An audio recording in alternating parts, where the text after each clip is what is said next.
What's up guys, Matt here back with another video, and this one's just going to be me talking for a bit guys, because we've had a pretty crazy update, absolutely breaking news come through in Mario Kart Tour just now, and I want to talk about it and what it means for the game and for the future of this game. So this game, guys, has had gacha pipe pulling mechanics since the start. You know, it's the first thing I really experienced with this game, coming into it about 18 months ago, and that's been everyone's entire experience of this game so far. So to have that mechanic change is a massive shift, and I want to unpack what it means and have a talk about it. So I've got the news here on my other phone, and I'm just taking a look at it and reading through. So let's just read through, and I'm sure you've seen it by now, so let's have a look. So Mario Kart Tour will receive an update around the end of September, and this message is to inform you of the features being added in the update, renovations coming to the shop, and more.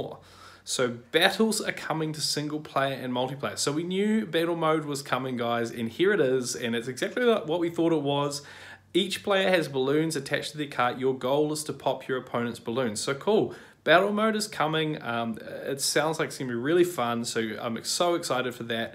I'm so nostalgic from the Nintendo 64 days. In fact, my first ever time playing Mario Kart was on the Nintendo 64 at a mate's place, and doing the balloon battles was absolutely the most fun of the entire game. So, and that was my memory of that game. So I'm really excited for this to come to tour. I think it will be really cool, and we'll have to see how it mixes things up. They're going to be extra rewards. How is it going to work and fit in with the rest of the game? So stay tuned for my analysis of that when it comes up. It's going to be really interesting to see. Then it talks about, along with this player update, multiplayer standard races and gold races will be combined, and gold races available only to Gold Pass subscribers will be removed. So essentially, they're removing that paywall feature, which is really great. Standard races and gold races are scheduled to be combined starting with the update at the end of September. So we're still a month away from this update, guys, but it sounds like that's going to come together with battle mode, which is really exciting. Gold Pass subscribers will still be able to increase their grade to S and higher. That's cool. And then it goes on. So, shop renovations. Here we go, guys. This is the big news. This is massive. So, we'll be adding a spotlight shop where you can exchange rubies for drivers, karts, and gliders featured in tours. Alright, new drivers, karts, and gliders, as well as drivers, karts, and gliders who have appeared in the past will be available. Okay, interesting. Along with this, the pipe you can fire by using rubies will be removed. This is crazy, guys. Can you believe it? I'm honestly blown away. The Spotlight Shop will appear with tours that begin after the 10th. That will be the 5th of the 10th, 2022. So we're still, it's not going to apply to next tour, guys. The 5th of October, so we're still a good month away from this being the case, but they're preparing us for it, guys, to save you rubies or whatever the case might be. The benefits that apply to some drivers, karts, and gliders who paired in the pipes you could fire by using rubies that boosted them to the second and third courses of all cups during the tour, favored and favorite courses will be removed. So they're getting rid of the pipe, the spotlight boost, which is really fascinating, guys. It's going to even out the meta a little bit when it comes to ACR especially. Lots of other things are in the works too. The content and timing of the update is subject to change. So it sounds like they've got a big update. I feel like, guys, this is part 2 of the update that came with the Me Tour. When level 8 was introduced and there was a lot of new changes, they brought in the Me Shop, which has almost tested the waters for are people willing to pay 70 rubies for a Me? Well, if they're willing to pay 70 rubies to guarantee a Me, maybe then they're willing to pay 70 rubies to guarantee a character, which is a spotlight. So let's chat about this, guys. There's so much to unpack and so much to think about what this knows. And I think right up front, the key thing to remember is there's more in this update that right now that we don't know than there is that we do know. In fact, every time we have one of these kind of updates from Mario Kart Tour, same as the level 8 update with the Me Tour, there was so many questions that we didn't answer until the Me Tour went on and we started to really unpack everything that it meant. So, there's so many questions that come up here first, guys. The first question is really, why are they doing this? Why are they removing the pipes? you know, I did my first pipe pulling party type video this tour. You're removing a lot of the fun mechanics of the game when it comes to the pipe. But as we know, gacha mechanics are very dangerous and addictive. So the question's got to be had, what's influencing this decision? And I think from my perspective, what's going on in the Netherlands might be at the top of the list for what Nintendo's thinking about doing, and really trying to clean up their act and their reputation when it comes to gacha mechanics. Because what's happening in the Netherlands right now is they're actually looking to ban gacha games completely, which would mean that Mario Kart Tour would actually become theoretically illegal in some countries, and it already is in some countries. So this could mean that the market stays open in some countries. It might open up into other markets in other countries where it's not right now, because that is totally removing the gacha mechanics and the, you know, the odds, or the pipe odds, and, you know, beat the pipe, you know, saving for spotlights, and all of that kind of thing is all going to be broken down, and that's not going to matter anymore. So it's fascinating to think about what this could mean for the meta. And I think the key thing is, while it won't change the meta outright, it will influence it. When I think about how I started in this game, my entire free-to-play and gold pass strategy to get good coverage back then was really to look at what are the items that I can easily obtain and level up through the tier shop, through the daily shop, and through 100 pipe with the standard high-ends. So for example, if you think about Pink Gold Peach, Pink Gold Peach was a great driver because she was in those standard pipes, and you could get multiple levels, copies of her to level her up without having to use high-end driver tickets. And the same really strongly applied to things like gliders. So one of the first gliders that I really invested into was the Dry Bowser Umbrella, which was a great glider. It came up in the tier shop so many times.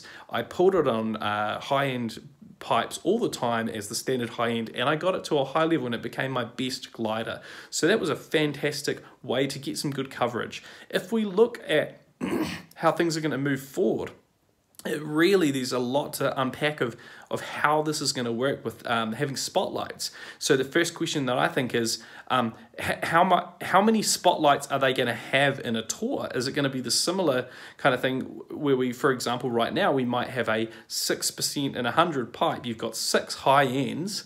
Are you only going to get 6 high ends that are obtainable? So if you think about that compared to now, if you had 2,000 rubies, you could obtain 20 high ends in a tour. You could level a whole bunch of stuff up.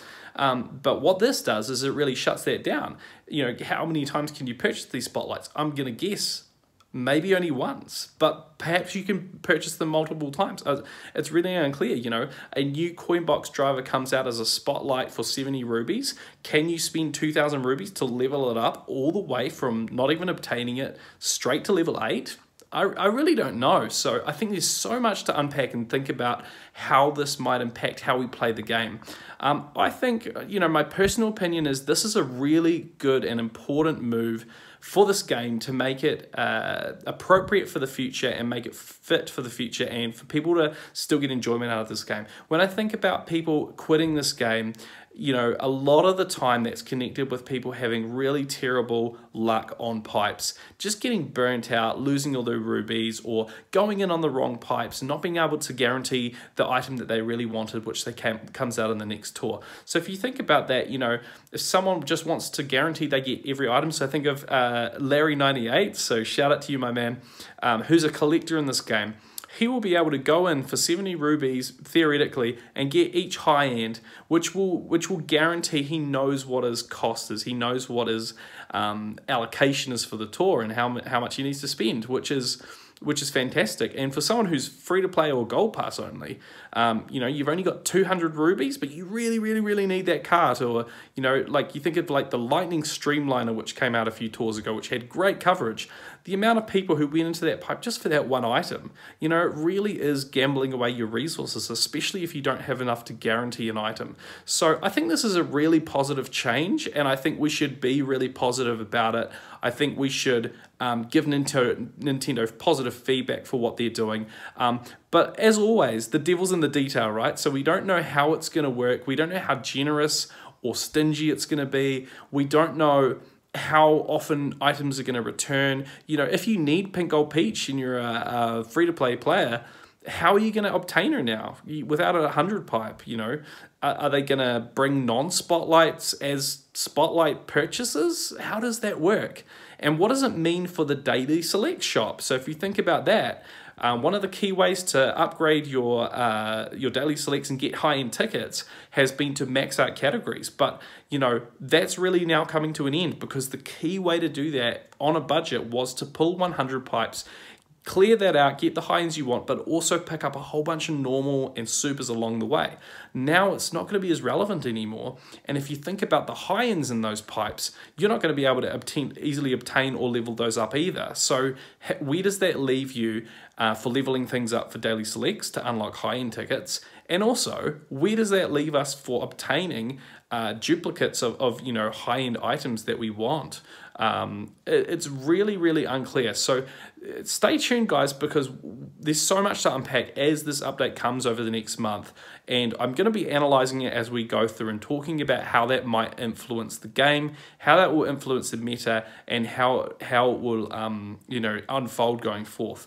But I think, just to finish on just my thoughts on what we need to do as players to lead into this. So firstly, I think stay open, stay in tune with what comes out, stay open-minded and stay positive. But then I think the other flip side of that is to think about, you know, do you need to go in on pipes over the next couple of tours if you're going to be able to then guarantee a few spotlight items in the coming tours? Maybe they bring out just the driver you need, or the kart or the glider after this update. So it might be a really good time to start saving your resources, unless you absolutely need to go in on an item in the next tour, and really just to look at how you could, you know, if they bring out a great item for 70 rubies each tour, could you have enough rubies for one item every tour, or something like that, or maybe two if you need to? So have a think about that, guys, and let me know down in the comments below, what do you think about this update? What do you think it means for us and for you, and how you play the game? And what's your plan to engage with this update? Let me know down in the comments below, guys. I hope you enjoyed the video. Like if you liked it, and sub if you loved it. We'll see you next time. Bye-bye.